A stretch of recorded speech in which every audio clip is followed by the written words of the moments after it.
Hello students, जैसे आप bank की तैयारी कर रहे हैं, एसएससी तैयारी कर रहे हैं, रेलवे की तैयारी कर रहे हैं, किसी भी कॉम्पिटिटिव एग्जाम की तैयारी कर रहे हैं, इवन पुलिस एग्जाम की तैयारी कर रहे हैं। रीजनिंग में सिलोजिज्म एक टॉपिक, और सिलोजिज्म में ईदर और का क्वेश्चन जनरली हमारे एग्जाम में पूछा जाता है। और मोस्ट रिपीटेड वो कॉम्प्लीमेंट्री पेयर्स क्या है, जहाँ पे हम सेकंडों में आंसर निकाल सकते हैं। तो एक बार इस थॉट को समझ लेते हैं, ट्रिक को समझ लेते हैं, किस कॉम्प्लीमेंट्री पेयर में किस तरह से हमें आंसर करना है।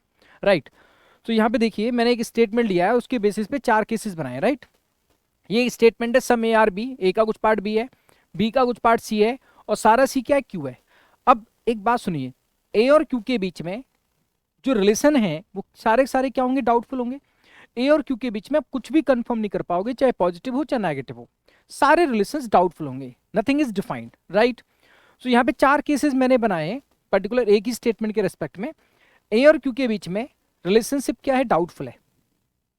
चारों रिलेशंस क्या है, डाउटफुल है, तो ये मैंने कर दिए फॉल्स। सबसे पहले बेसिक रिक्वायरमेंट क्या है जब भी आप इधर और लगाएंगे, सबसे पहले दोनों के दोनों कंक्लूजन क्या होने चाहिए, डाउटफुल होने चाहिए। ओके, डाउटफुल है चारों केसेस में। एलिमेंट क्या होने चाहिए, सेम होने चाहिए। एलिमेंट सेम का मतलब क्या है, जैसे ए क्यू दोनों कंक्लूजन में एलिमेंट सेम। ए क्यू एलिमेंट क्या है, सेम है।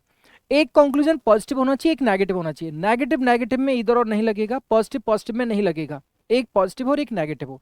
जैसे ऑल क्या है, पॉजिटिव कंक्लूजन है। सम नॉट क्या है, ये नेगेटिव है। ऑल हमारा पॉजिटिव है, सम नॉट क्या है, नेगेटिव है। Some positive no negative, some positive no negative. तीनों बेसिक रिक्वायरमेंट अगर आपकी कंप्लीट है, आफ्टर दैट हम बात कर रहे हैं दो कॉम्प्लीमेंट्री पेयर जो मोस्ट रिपीटेड है आते हैं एग्जाम में। एक है आपका ऑल और सम नॉट का। एक कंक्लूजन किसका हो, ऑल का, दूसरा सम नॉट का हो, डाउटफुल हो, एलिमेंट सेम हो, पॉजिटिव नेगेटिव। ठीक, यहां पे समझना है कि पैरेलल और क्रॉस क्या होता है। राइट, देखिए जब सेम सब्जेक्ट हो और सेम क्या हो, ऑब्जेक्ट हो, उस रिलेशनशिप को हम कहते हैं पैरेलल। ओके, अगर आपके सब्जेक्ट ऑब्जेक्ट हो जाए, ऑब्जेक्ट सब्जेक्ट हो जाए, उस रिलेशनशिप को हम कहते हैं क्रॉस। इस वाले कॉम्प्लीमेंट्री पेयर में हमें ध्यान रखना है, बहुत सारे बच्चों का गलत होता है। एक कंक्लूजन ऑल का, दूसरा सम नॉट का है। अगर पैरेलल रिलेशनशिप है एलिमेंट्स के बीच में, तो वहां पे लगेगा ईदर और। मींस जैसे आप करते हैं ना, आइदर हेड और टेल, हेड आया तो टेल नहीं होगा, टेल आया तो हेड नहीं होगा। ये चीज यहां पे देखो, अगर पहला कंक्लूजन पॉसिबल होगा तो second will not possible, if second is possible first will not possible. दोनों में से एक ही पॉसिबल होगा, तो यहां पे लगेगा ईदर और।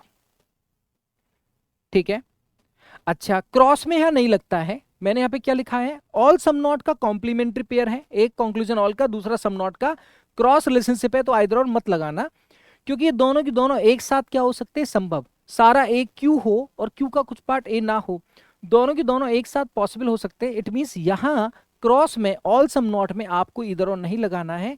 यहां पे हम कहेंगे दोनों की दोनों गलत हैं, दोनों में से कोई भी सही नहीं है, जिसको हम क्या बोलेंगे, neither first not second, neither first not second.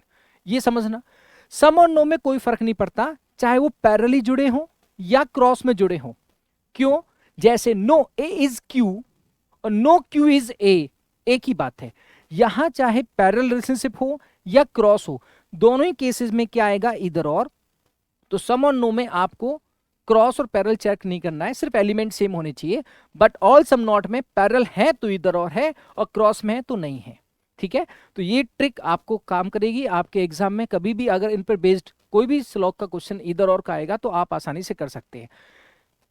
बेहतर रीजनिंग पढ़ने के लिए और बैंक एसएससी जो भी आप रीजनिंग पढ़ रहे हैं, उस बेहतर रीजनिंग के लिए आप इस चैनल को सब्सक्राइब करें, जिसमें मैं short videos, short trick based videos और जो कंप्लीट कंसेप्ट बेस्ड जो टॉपिक्स हैं उसको भी मैं यहाँ पे पढ़ाता हूँ। Thank you so much, Radhe Radhe.